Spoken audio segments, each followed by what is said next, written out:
Hi friends, world's largest democratic country, ప్రజలచే ఎన్నుకోబడిన ప్రభుత్వాలు. కానీ ఇదంతా ఒక అబద్ధం అంటున్న రాహుల్ గాంధీ కాంగ్రెస్ మరియు లోక్సభ ప్రతిపక్ష నాయకుడు. అయితే ఈ నెల ఆగస్ట్ 7న ఢిల్లీలోని కాంగ్రెస్ కార్యాలయంలో ఒక ప్రెస్ కాన్ఫరెన్స్ లో ఒక పెద్ద ఆటం బాంబ్ ని పేల్చడం జరిగింది రాహుల్ గాంధీ. ఆ ఆటం బాంబ్ ఏంటంటే, ఎలక్షన్ కమిషన్ ఆఫ్ ఇండియా మరియు బీజేపీ కుమ్మక్కై ఓట్ల చోరీ చేశారని చెప్పి చాలా సీరియస్ ఎలిగేషన్ వేయడం జరిగింది ఎలక్షన్ కమిషన్ ఆఫ్ ఇండియా పైన.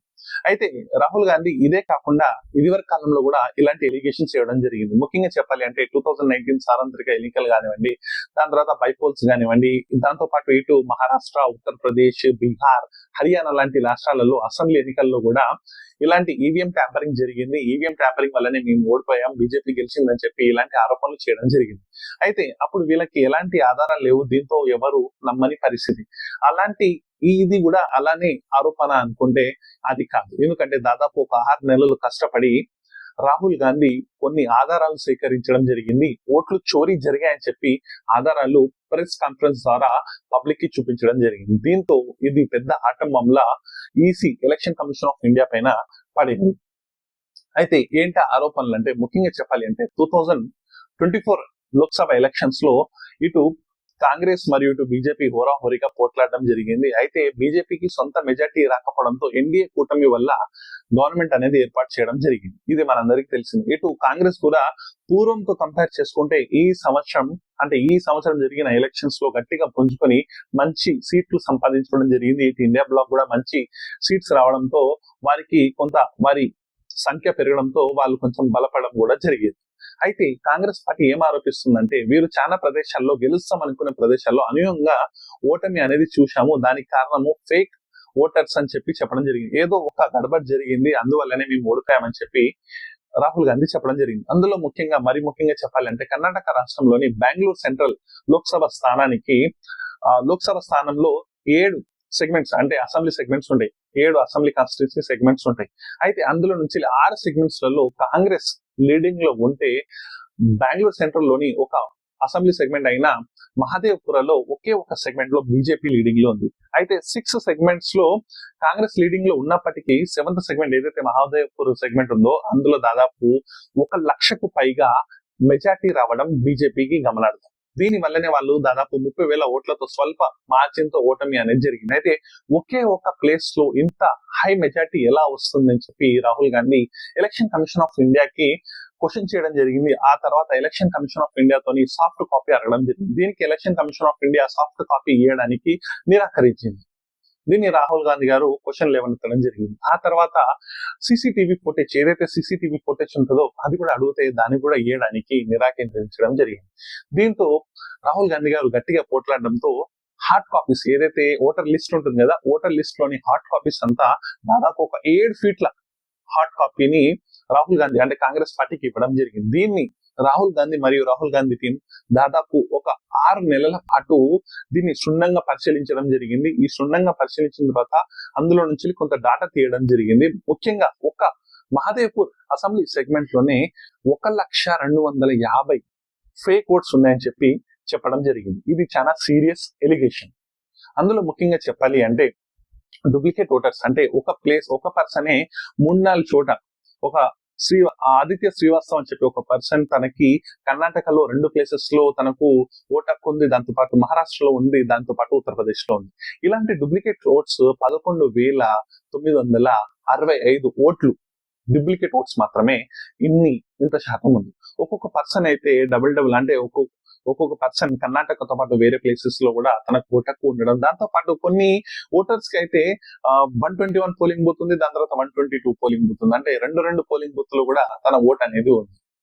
ఈ ఓట్లు చోరీకి జరిగాయని చెప్పి ఆరోపించడం జరిగింది. దీని తర్వాత ముఖ్యంగా చెప్పాలి అంటే, ఇన్వాలిడ్ అండ్ ఫేక్ అడ్రసెస్ దాదాపు 40,009 ఓట్లు ఫేక్ అడ్రసెస్ ఉన్నాయి. ముఖ్యంగా చెప్పాలంటే ఆ అడ్రసెస్ అన్ని 0 నెంబర్ తో ఉండడం జరిగింది. ఈ అడ్రస్ అన్ని ఎక్కడికి మరి 0 నెంబర్ ఏ ఇంటి నెంబర్ కు ఉంటుంది? ఏ ఇంటి నెంబర్ కి అయితే ఉండదుగా 0 అనే సంఖ్య. దీంతో ఇంకా అనుమానాలు బలపడడం జరిగింది.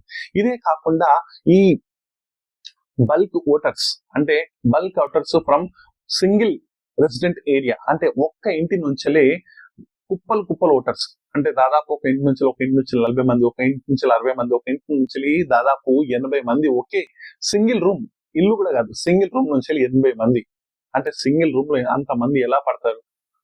దీన్ని దీన్ని ఈసీ ఎలాంటి వెరిఫై చేయలేదు, కానీ మీడియా సంస్థ అయిన ఇండియా టుడే సంస్థ అక్కడికి వెళ్ళి వెరిఫై చేయడం జరిగింది. దాదాపు ఒక సింగిల్ రూమ్ లోనే 80 ఓట్లు ఉన్నట్లు కూడా వాళ్ళు కూడా వెరిఫై చేసి చెప్పినట్లు జరుగుతుంది. ఒక రూమ్ లో 80 మంది ఎలా ఉంటారు? ఈ క్వశ్చన్స్ ఇక్కడ లేవనెత్తడం జరిగింది. దీంతో పాటుగా ఇన్వాలిడ్ ఫోటోస్, అంటే ఓటర్ లిస్ట్ లో వారి యొక్క ఫోటోసే ఉండవు. ఒకవేళ ఫోటో ఉన్న చాలా మైక్రో లెవెల్ ఫోటోస్, దాన్ని ఐడెంటిఫై చేయడం చాలా కష్టం. ఏదైతే మనం ఓటు వేయడానికి వెళ్తామో మన ఫోటో చూసే, మన ఐడి కార్డ్స్ చూసే మనల్ని రికగ్నైజ్ చేసి ఓటు వేయడానికి మనకు వీలుగా ఉంటుంది. అలాంటిది ఫోటోస్ లేని వ్యక్తులు దాదాపు 4132 మంది, ఇంతమంది ఫోటోసే లేవు. ఇలాంటి వారి ఓట్లు కూడా పడ్డాయి. ఇదే కాకుండా మిస్యూజ్ ఆఫ్ ఫార్మ్ 6 అంటే కొత్తగా ఎవరైతే ఓట్ హక్కు వినియోగించుకోవాలి అనుకుంటారో అలాంటి వారి ఓటును వినియోగించుకోవడం కోసము ఫార్మ్ 6 అనేది ఉపయోగపడుతుంది. దాని ద్వారానే ఓట్ హక్కు అనేది అప్లై చేయడం జరుగుతుంది. కానీ ఒక శకుంతల రాణి అని చెప్పి ఒక లేడీ ఉన్నారు, ఎగ్జాంపుల్ చెప్తాను. ఆ లేడీ దాదాపు 70 years పైబడిన లేడీ, తను ఫస్ట్ టైం ఓటుని అప్లై చేయడం జరిగింది. అలా రెండు ఓట్లు తన పేరు ఉండడం జరుగుతుంది. ఇలాంటి ఓట్స్ దాదాపు 33,692 మంది మిస్యూజ్ ఆఫ్ ఫార్మ్ 6 తెలుస్తుంది. ఇలా రాహుల్ గాంధీ గారు ఈ క్వశ్చన్స్ అన్ని ప్రెస్ కాన్ఫరెన్స్ ద్వారా ఒక డిజిటల్ మీడియా ద్వారా క్లియర్ గా ఎక్స్ప్లెయిన్ చేయడం జరిగింది. కంప్లీట్ రిపోర్టర్స్ కాదు, డూప్లికేట్ ఓటర్స్ ఎలా ఉండగలుగుతారు? ఒక ఓటర్ ఒక చోట ఉన్నప్పుడు ఇన్ని చోట్ల ఎలా ఓటు వేయగలుగుతాడు? దీంతో పాటు ఒక ఇంట్లో 80 మంది, హౌ ఇట్ ఇస్ పాసిబుల్? ఇది పాసిబుల్ చాలా కష్టం. అయితే ఈ ఇంటిని ఎంక్వైరీ చేయడం కోసం అక్కడికి వెళ్తే ఆ ఇంటి ఓనర్ ఒక బీజేపీ లీడర్ కి సంబంధించిన వ్యక్తి అంట. చూశారా? ఈ ఎలిగేషన్స్ వల్లనే ఒక్కసారిగా భారతదేశము అంటే సడన్ గా మొత్తం షాకింగ్ లో ఉంది. భారతదేశం మొత్తం షాకింగ్ లో ఉంది. ఎందుకంటే ఎన్ని రోజులు మనం ఎన్నుకునే గవర్నమెంట్ నిజంగానే మరి ఇప్పుడు ఇది ఆరోపణలు మాత్రమే, ఇది ఇంకా నిర్ధారణ అవ్వలేదు. కానీ ఇదంతా మరి నిజమా అని చెప్పి నమ్మే పరిస్థితి. ఎందుకంటే ఆరోపణలు ప్రూఫ్స్ తో సహా చూపిస్తుంది. దీనికి ఎలక్షన్ కమిషన్ ఆఫ్ ఇండియా బదులుగా ఏం చెప్పింది తెలుసా? రాహుల్ గాంధీ, నువ్వు తక్షణమే సారీ చెప్పాలి భారత ప్రజలకు, లేకుంటే ఒకవేళ నువ్వు ఇదే నిజమని నువ్వు అనుకున్నట్లయితే అఫిడవిట్ లో ఇదంతా రాసి నువ్వు సైన్ చేసి ఓటు ద్వారా నువ్వు చెప్పాలని చెప్పడం జరుగుతుంది.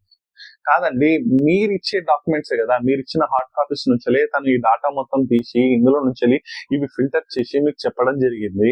కేవలము ఒకే ఒక అసెంబ్లీ సెగ్మెంట్ లో 1,250,000 మంది ఫేక్ ఓట్స్ ఉన్నాయంటే దేశం మొత్తం మీద ఎంతమంది ఉండాలి? రాహుల్ గాంధీ గారు ఏమంటున్నారంటే దేశం మొత్తం కూడా చేయకున్నా ఏవైతే కొన్ని స్థానాలు ఉంటాయో అలాంటి స్థానాలలో వీళ్ళు ఒకవేళ ఇలా చేస్తే ఎలక్షన్స్ రిజల్ట్స్ తారుమయ్యే ఛాన్సే ఉంది. అందువల్లనే కొన్ని ప్లేసెస్ కొన్ని స్టేట్స్ లలో సెలెక్ట్ చేసుకుని ఇలా చేశారని చెప్పి రాహుల్ గాంధీ ఆరోపించడం జరుగుతుంది. దీనికి ఎలక్షన్ కమిషన్ ఆఫ్ ఇండియా ఏం చేయాలంటే, మొదటిగా ఏంటంటే ఎలక్షన్ కమిషన్ లో ముఖ్యంగా గవర్నమెంట్ నుంచి 3 సభ్యులు ఉంటారు. ఒకరు వచ్చేసి ప్రధాన మంత్రి అయితే, ఇంకోరు వచ్చేసి అపోజిషన్ లీడర్, ఇంకోటి వచ్చి చీఫ్ జస్టిస్. కానీ ఈ చీఫ్ జస్టిస్ పొజిషన్ లో ఇప్పుడు గవర్నమెంట్ కి సంబంధించిన ఒక మినిస్ట్రీ ఉంటున్నారు. అంటే 2 వ్యక్తులు గవర్నమెంట్ నుంచి ఉంటే ఒక వ్యక్తి మాత్రం అపోజిషన్ నుంచి ఉంది. అయితే ఎలక్షన్ కమిషన్ లో ఏదైనా మనము ఫాల్స్ అంటే ఏదైనా మిస్యూజ్ ఆఫ్ ఓట్స్ జరిగాయా, రిగ్గింగ్ జరిగిందా, ఇలాంటి విషయాలు తెలవడం కోసము సీసీటీవీ ఫుటేజ్ ఉంటుంది. దాన్ని ప్రెస్ వాళ్ళు, దాంతో పాటు మేధావులు, ఈ రీసెర్చర్స్ ఏం చేస్తారంటే ఒక 300 రూపీస్ ఇచ్చి ఆ ఫుటేజ్ అనేది పర్టికులర్ గా బూత్ ఫుటేజ్ అనేది తీసుకోవడం జరుగుతుంది. అయితే అలాంటి ఆప్షన్ ఇప్పుడు లేదంట, అది ఇవ్వడం కుదరదంట. సరే, ఈ సాఫ్ట్ కాపీ ఇచ్చినట్లయితే దేశం మొత్తం మీద ఎంత మంది ఫేక్ ఓట్స్ ఉన్నాయని చెప్పడానికి చాలా ఈజీ. కానీ రాహుల్ గాంధీ కేవలం ఒకే ఒక అసెంబ్లీ సెగ్మెంట్ గురించి అడగడం జరిగింది. అది కూడా ఇవ్వడానికి ఎలక్షన్ కమిషన్ నిరాకరించడం జరిగింది. అది ఇస్తే కేవలం 1 నిమిషంలో డాటా మొత్తం సెగ్రిగేట్ అవుతుంది. అంటే 1 నిమిషంలోనే ఆ డాటా మనము తీసుకొని ఎక్సెల్ చేసినా, లేకుంటే ఈ కాలంలో వచ్చిన ఏఐస్ తో చూసుకున్న దాన్ని సెగ్రిగేట్ చూస్తే ఒకే 1 నిమిషంలో ఎంతమంది ఫేక్ ఐడీస్ ఉన్నాయో, ఎంతమంది ఫేక్ నేమ్స్ ఉన్నాయో ఇవన్నీ తెలియడం జరుగుతుంది. కొంతమంది ఓటర్స్ అయితే వాళ్ళ తండ్రి పేరు DIGMPO ఇలాంటి పేరు ఎక్కడైనా ఉంటుందా? అడ్రస్లు 0 ఇలా ఎక్కడైనా ఉంటుందా? ఇలాంటి ఫొటోస్ లేని దీని మీద ఆరోపణ చేస్తే రాహుల్ గాంధీని రిటర్న్ గా మేము ఎంక్వైరీ చేస్తాము, దీన్ని మేము ఫైండ్ అవుట్ చేస్తామని చెప్పకుండా, ఇది కనుక నిజం కనుక మీరు భావిస్తే మీరు అఫిడేవిట్ రాసి మీరు సైన్ చేసి మీరు ఓత్ తీసుకోవాలని చెప్పడం జరుగుతుంది. ఉల్టా నువ్వే క్షమాపణ చెప్పాలి భారత ప్రజలకు, భారత గవర్నమెంట్ అని చెప్పడం జరుగుతుంది. దీనికి బీజేపీ లీడర్స్ కూడా సేమ్ ఇదే మాట చెప్పడం జరుగుతుందని చెప్పి తెలుస్తుంది. కాదు, రాహుల్ గాంధీ ఎందుకు ఓత్ తీసుకుంటాడు, ఎందుకు అఫిడేవిట్? మీ బాధ్యత ఏంది? ఎలక్షన్ కమిషన్ ఆఫ్ ఇండియా బాధ్యత ఏంది? ఇలా తప్పు జరిగిందని చెప్పి అనుమానం వస్తే మీరు కదా క్లియర్ చేయాలి. సరే మరి రాహుల్ గాంధీ అఫిడేవిట్ రాసిస్తారు, మీరు కూడా అఫిడేవిట్ రాసిస్తారా? ఎలాంటి తప్పు జరగలేదు, ఒక్క ఫేక్ ఓటు కూడా లేదని చెప్పి మీరు రాసిస్తారా? ఈ అఫిడేవిట్ వెనకాల కారణం ఏంటంటే, ఇప్పుడు ఒకవేళ అఫిడేవిట్ కనుక రాసిచ్చినట్లయితే అందులో 99% రైట్ ఉన్న 1% ఒక తప్పు ఉన్నా ఎవరైతే ఈ ఆరోపణలు చేస్తున్నారో వారు న్యాయపరమైన చర్యలకు లోబడి ఉండాలి. తను ఎందుకు లోబడి ఉంటాడు? తను ఇంత క్లియర్ గా మీరు ఇచ్చిన డేటా ప్రకారమే కదా తను చెప్పేది, మీరు ఇచ్చిన హార్డ్ కాపీస్ దాన్ని బట్టే కదా. అవి లేకుండా ఎట్లా వచ్చినాయి? వేరే అయితే రాలే కదా. ఇది తను ఆరోపణలు చేసిన తర్వాత చాలా స్టేట్స్ లైక్ ఉత్తరప్రదేశ్, బీహార్, మహారాష్ట్ర లాంటి స్టేట్స్ లలో ఈ ఏదైతే పోర్టల్ ఉంటుందో, ఎలక్షన్ కమిషన్ పోర్టల్ ఉంటుందో, ఆ పోర్టల్ కూడా పనిచేయడం జరుగుతుంది. ఇంత సీరియస్ అలిగేషన్స్ వేసిన తర్వాత ఇప్పుడు ఎలక్షన్ కమిషన్ ఆఫ్ ఇండియా వీళ్ళు న్యూట్రల్ ఉండాలి, అంటే వీరు ఏ పార్టీతో మాకు సంబంధం లేదని చెప్పి క్లియర్ చేస్తే సరిపోతుంది. ఇప్పుడు ఈ కేసు అనేది సుప్రీంకోర్టు వరకు కూడా వెళ్తుంది. అయితే దీనిపైన చాలా భిన్న అభిప్రాయాలు ఉన్నాయి. అంటే సపోర్ట్ చేసే వాళ్ళు ఉన్నారు, దాని తర్వాత అపోజ్ చేసే వాళ్ళు కూడా ఉన్నారు. ఎలా అంటే చాలా మంది యూట్యూబర్స్ కానివ్వండి, చాలా మంది ప్రెస్ మీడియా కానివ్వండి రాహుల్ గాంధీకి అగేన్స్ట్ గా మాట్లాడడం జరుగుతుంది. అంటే ఇది వరకు మాట్లాడిని అన్ని నువ్వు తప్పు మాట్లాడినావు, ఇది కూడా తప్పే అంటే అవుద్దా? అలా కాదు. ఇప్పుడు ప్రెస్ అంటే ఏంటి, మీడియా అంటే ఏంటి? Fourth pillar. అంటే మీడియా ఎప్పుడు ప్రశ్నించేది, అంటే ప్రభుత్వానికి ఎప్పుడు అంటే సపోర్ట్ చేస్తుంది, మంచి కార్యక్రమాలకు సపోర్ట్ చేస్తుంది. కానీ ప్రతి ఒక్క విషయానికి ప్రశ్నించే వాడే మీడియా. ఆ మీడియా సపోర్ట్ చేయకుండా గవర్నమెంట్ కు వత్తాసు పలుకుతూ రాహుల్ గాంధీని క్వశ్చన్ చేస్తే దీన్ని బట్టి ప్రజలకు ఏం సంకేతాలు వెళ్తాయి? అంటే మీడియా మొత్తం గవర్నమెంట్ కి ఫేవర్ ఉందని చెప్పి ప్రజలు అనుకోవాలా? మాట వరుసకు కూడా మీరు అడగలేరా? మాట వరుసకు కూడా ఎంక్వైరీ చేయలేరా? ఇలా చేస్తే భారత పౌరులు యొక్క అనుమానాలు ఇంకా ఎక్కువ అవ్వవా? అదేదో ఎంక్వైరీ చేసి ఫేక్ ఓట్స్ ఒకవేళ లేకపోతే రాహుల్ గాంధీ తప్పుగా మాట్లాడితే రాహుల్ గాంధీని శిక్షించండి, అది కోర్టు ప్రకారం మీరు శిక్షించండి, దానికి ఒక మీనింగ్ ఉంటుంది. కానీ ఎలాంటి ఇంట్రాగేషన్ చేయకుండా, ఎలాంటి ఎంక్వైరీ చేయకుండా, ఇన్వెస్టింగ్ చేయకుండా డైరెక్ట్ గా రాహుల్ గాంధీని క్షమాపణ చెప్పు అంటే ఎలా ఉంటుంది? ఈ మధ్య కాలంలో చాలా యూట్యూబర్స్ కూడా అంటే గవర్నమెంట్ కి అగేన్స్ట్ గా మాట్లాడితే ప్రాబ్లం అవుతుందని అనుకుంటున్నారో, లేకుంటే ఇంకేదో మరి నాకు అర్థం అవట్లేదు. కానీ గవర్నమెంట్ కాదు ఇది అడిగేది, ఎలక్షన్ కమిషన్ ఆఫ్ ఇండియాకి అడుగుతున్నాం, గవర్నమెంట్ అడుగుతలేం. గవర్నమెంట్ తప్పు ఉంటే అది తేల్చాల్సింది election commission of India, opposition తప్పైనా తేల్చాల్సింది ఎలక్షన్ కమిషన్ ఆఫ్ ఇండియా. దీన్ని సుప్రీంకోర్టు వరకు తీసుకెళ్లి ఒకవేళ న్యాయం జరగకపోతే సుప్రీంకోర్టులో చూడండి. అంతేగాని గవర్నమెంట్ కి ఆపోజిట్ గా మాట్లాడమని చెప్పి ఎవరు అడుగుతలేరు. ఒకవేళ తప్పు జరిగితే దాన్ని ఎంక్వైరీ చేయండి, దాన్ని తేల్చండి అని చెప్పి అడుగుతున్నాం. ఇది రాహుల్ గాంధీ అడగడం జరిగింది. దీనికి ఎలక్షన్ కమిషన్ ఆఫ్ ఇండియా ఈ రకంగా జవాబు ఇవ్వడం జరిగింది. అయితే మీ దగ్గర తప్పు ఉంటే మీరు అఫిడేవిట్ రాసిస్తారా అని మరి రిటర్న్ లో కూడా అడిగితే ఎలా ఉంటుంది కదా? మీరు ఎంక్వైరీ చేసి ఇస్తే బాగుంటుందని చెప్పి ఆశిద్దాము. ఈ కేసు ఒకవేళ భారతదేశం సుప్రీంకోర్టు వరకు వెళ్ళి ప్రతి సెంటర్ లో ఇలాగే జరిగితే ప్రజలకి ఎలక్షన్స్ మీద కూడా ఒక నమ్మకం అనేది వెళ్ళిపోతుంది.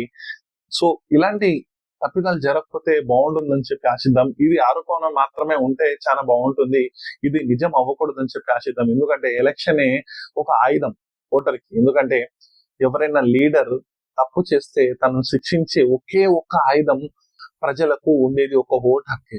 ఓటు హక్కుదారినే తను శిక్షించడం అనేది జరుగుతుంది. ఆ ఓటు హక్కు కూడా వాల్యూ లేదు, ఆ ఓటు హక్కు కూడా దొంగతనానికి గురైందంటే వాళ్ళు ఏం చేయగలుగుతారు?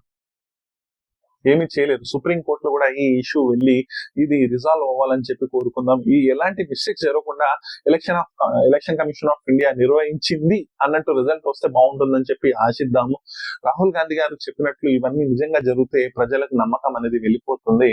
సో దీనిపైన సుప్రీంకోర్టు వరకు కూడా వెళ్ళి దీనిపైన ప్రాపర్ విచారణ జరగాలని చెప్పి ఆశిద్దాము. అయితే రీసెంట్ గా రాహుల్ గాంధీ గారు కూడా election commission of India office కి వెళ్ళడం జరిగింది. వీరు వారి యొక్క నిరసన తెలియజేయడం జరిగింది ఇవాళ. అయితే ఎలక్షన్ కమిషన్ ఆఫ్ ఇండియా దగ్గర కేవలం 30 మెంబర్స్ కి వచ్చే పర్మిషన్ మాత్రం ఇచ్చారు. అయితే ఇది వినకుండా అపోజిషన్ లీడర్స్ చాలా మంది ఎంపీస్ కూడా వెళ్ళడం జరిగింది. వాళ్ళను బ్యారిగేట్స్ వేసి అక్కడనే ఆపేయడం జరిగింది.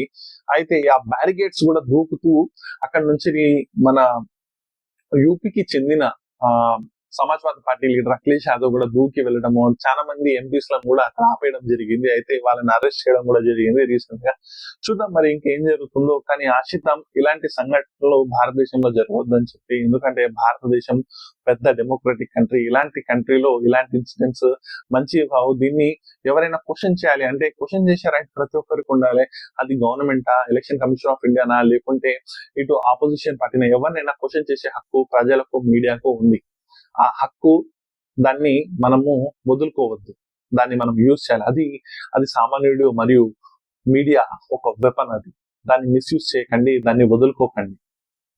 ఇదే నా యొక్క మనవి. ఈ దాంట్లో ఎలాంటి తప్పులు జరగొద్దని చెప్పి నేను ఆశిస్తున్నాను. ఎంక్వైరీలో ఎలాంటివి తేలకుండా ఎలక్షన్ కమిషన్ ఆఫ్ ఇండియాదే రైట్ ఉండాలని చెప్పి అనుకుంటున్నాను. కానీ ఈ ఎంక్వైరీలో ఎలక్షన్ కమిషన్ తప్పులు ఉంటే ఇవి మరి రీ ఎలక్షన్ కి దారి తీస్తుందా, ఇంకెక్కడికి దారి తీస్తుందా అని మనం చెప్పలేము. సో చూద్దాం, వెయిట్ చేసి చూద్దాం ఇంకేం తెలుస్తుందో. ఈ వీడియోకి ఇంతే గైస్. దీనిపైన ఇంకా ఎలాంటి అప్డేట్స్ వచ్చినా నేను మీ ముందుకు తీసుకురావడానికి ట్రై చేస్తాను. నెక్స్ట్ మరి యొక్క ఇంట్రెస్టింగ్ వీడియోలో మళ్ళీ కలుద్దాం. అంతటి వరకు నా యొక్క వీడియోని మీ యొక్క ఒపీనియన్స్ ద్వారా మీ యొక్క కామెంట్ రూపంలో తెలియజేయగలరు. దాంతోపాటు నా వీడియోని లైక్ చేయగలరు, సబ్స్క్రైబ్ చేయగలరు, షేర్ చేయండి చాలా మందికి రీచ్ అయ్యే వరకు. Thanks for watching guys. Bye bye.